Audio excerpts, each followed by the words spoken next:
Good morning dear student. Today your topic commercial bank. ठीक है, आज हम लोग पढ़ने जा रहे हैं कि कमर्शियल बैंक के बारे में। इसके पहले हम लोगों ने क्या पढ़ा था? Source of finance, issue of debenture था, इश्यू ऑफ शेयर था, ठीक है, पब्लिक डिपॉजिट थी। उसी तरह हम लोग क्या पढ़ेंगे आज? कमर्शियल बैंक के बारे में पढ़ेंगे कि जब बिज़नेस को फंड की, कैपिटल की नीड होती है तो वो बैंक से भी ले सकता है पैसा। ठीक है, और ये जो सोर्स ऑफ फाइनेंस है ये बहुत ही इजी होता है।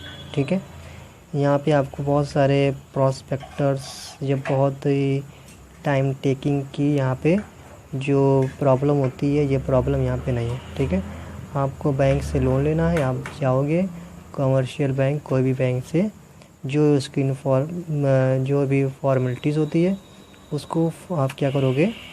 फेस करोगे, उसके बाद आपको बैंक लोन सैंक्शन कर देगा। ठीक है, ठीक है। और दूसरी बात ये है कि जो कमर्शियल बैंक होता है वो बहुत ही शॉर्ट टर्म के लिए भी देता है और मीडियम टर्म के लिए भी लोन देता है। ठीक है, जनरली अगर किसी को बहुत लॉन्ग टर्म के लिए चाहिए होता है लोन तो वो भी हो सकता है, बट उसके लिए क्या करना पड़ता है?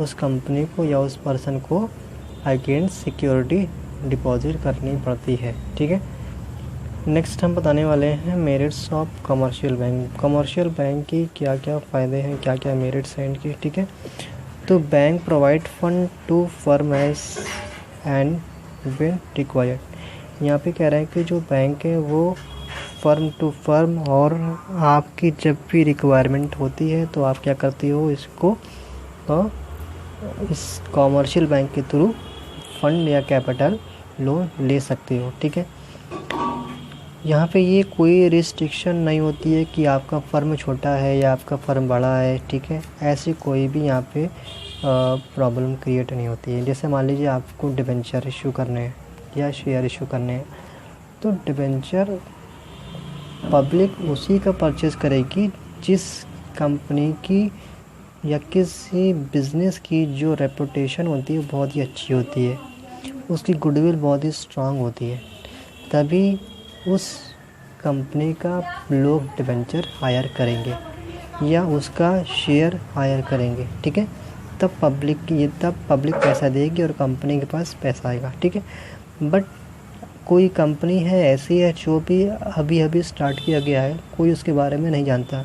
ठीक है, तो उस पोजीशन में उस कंपनी को अगर फंड चाहिए एज ए डिबेंचर से, तो उसके बाद फंड नहीं आ सकता क्योंकि उसकी कोई भी गुडविल वगैरह नहीं बनी है। ठीक है, बट वो बैंक से जाएगा पैसा लेने, तो वहाँ पे उसको पैसा आसानी से प्रोवाइड हो सकता है। ठीक है, तो ये एक बहुत ही अच्छी बात है किस चीज़ की? कमर्शियल बैंक की। ये एक बहुत अच्छी मेरिट्स है। ठीक है, फिर नेक्स्ट है the banks keep the information of borrower confidently and the business can maintain its secrecy. ठीक है, यहाँ पे ये कह रहे हैं कि जो बैंक से आप लोन लेने जाते हो, ठीक है, या किसी बिज़नेस को उसकी गुडविल अच्छी होती है उसके बावजूद वो बैंक से लोन लेना चाहेगा, तो इसमें एक बहुत ही अच्छी मेरिट्स ये है कि ये आपकी इन्फॉर्मेशन को बहुत ही सिक्रेसी रखता है, मतलब कि छुपाए रखता है। ठीक है, लोगों को पता ना चले, ठीक है, कि आपको फ़ंड की ज़रूरत है।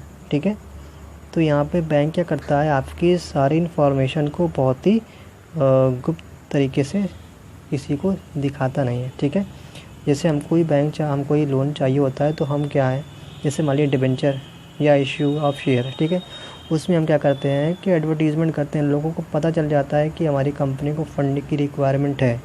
ठीक है, बट यहाँ पे ऐसा कोई भी प्रोविज़न नहीं है, यहाँ पे ऐसा कोई भी चीज़ नहीं है कि हमको लोगों को इन्फॉर्म करना है। ठीक है, तो बैंक ये करता है कि आपकी जो इन्फॉर्मेशन है वो छुपाए रखता है। ठीक है, उसके बाद आपके पास फंड आ जाते हैं। ठीक है, तो यहाँ पे ये मेरिट्स होती है किसकी? कमर्शियल बैंक के। नेक्स्ट है formalities. No formalities of issue of prospectus etc. are required, show it is very easy and economical source of fund। यहाँ पे कह रहे हैं कि यहाँ पे आपको फॉर्मेलिटीज़ थोड़ा कम होती है as a issue of share या डिबेंचर में। शेयर में या डिबेंचर में हमको क्या करना पड़ता है, प्रॉस्पेक्टस छपवाने पड़ते हैं जिसमें बहुत ही टाइम टेकिंग होता है, ठीक है, और उसमें बहुत ही टाइम टेकिंग होता है, लंबा समय लग सकता है और बहुत ही टफ होता है, ठीक है। बट यहाँ पे ऐसा नहीं है, यहाँ पे कोई रिक्वायरमेंट नहीं है प्रॉस्पेक्टर की, कोई रिक्वायरमेंट नहीं है अंडर राइटर की। यहाँ पे क्या होता है, आप जो भी बैंक की फॉर्मेलिटीज़ है उसको पूरा करिए और लोन ले जाइए, ठीक है। नेक्स्ट है, it is a very flexible source as loan amount can be increase as well as decrease.